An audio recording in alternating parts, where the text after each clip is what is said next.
बाघावा सोझावा गैया जाके बाघावा सोझावा गैया जाके छोड़ला फुफुका छोड़ला फुफुका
भिखारी बाबा के गाना गावे जा रहा भैया।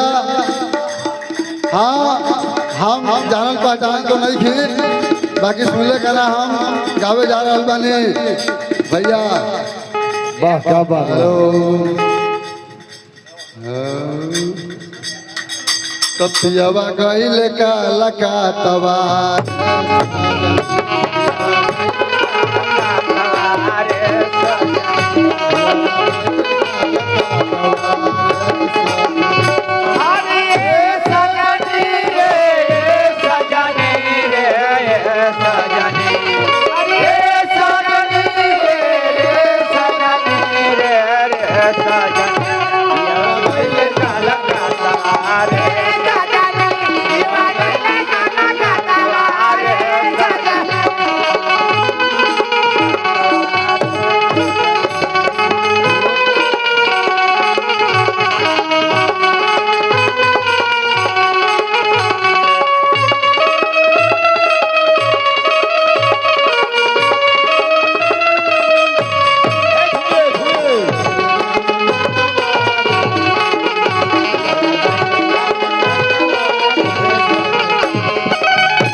सजने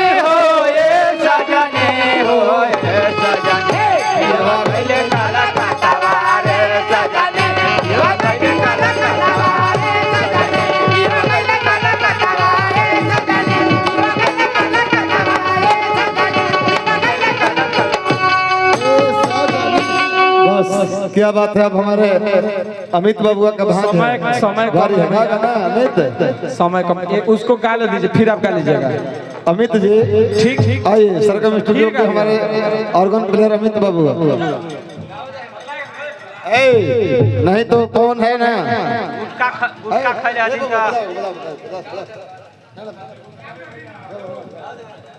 हेलो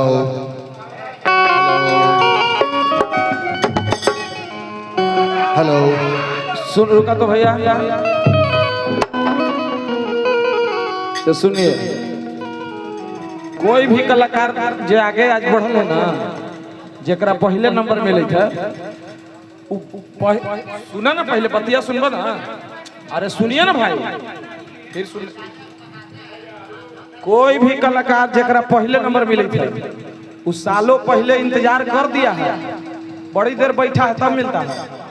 तो आप बाद में कहिएगा कि भीड़वा खत्म हो जाए तब दे।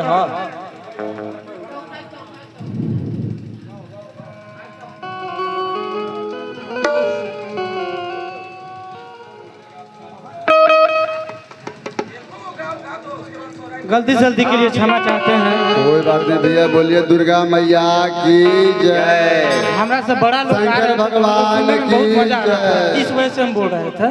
ठीक ना।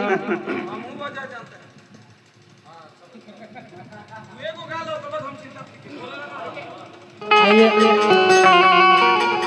एक बात तो मैं बहुत पहले ही बता चुका हूँ कि आज स्टूडियो में या तो माइक फोन पे गाने का मौका मिला है तो उनको भैया के दिन की वजह से हम गा रहे हैं। इनको बहुत हम कदर करते हैं, हम गुरु समान मानते हैं।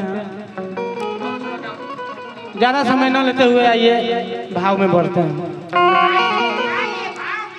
मंदिर में आए हुए हैं यहाँ पर, तो पहले 2 लाइन में मैं एगो छोटा सा भजन हनुमान जी का रखूंगा, जो कि मैं अपने मुख अदबिन से लिखा हूँ, उसको मैं आपको सामने पेश करने जा रहा हूँ।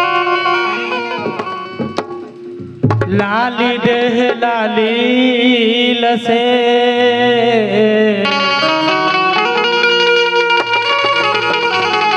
और बजरे देह दानो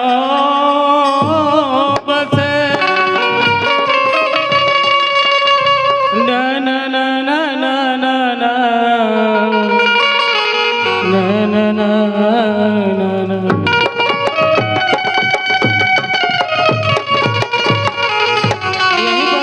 माँ का भी मंदिर है, तो माँ का भी एक लाइन वंदना मैं बोलूंगा। ओम जयंती मंगला काली।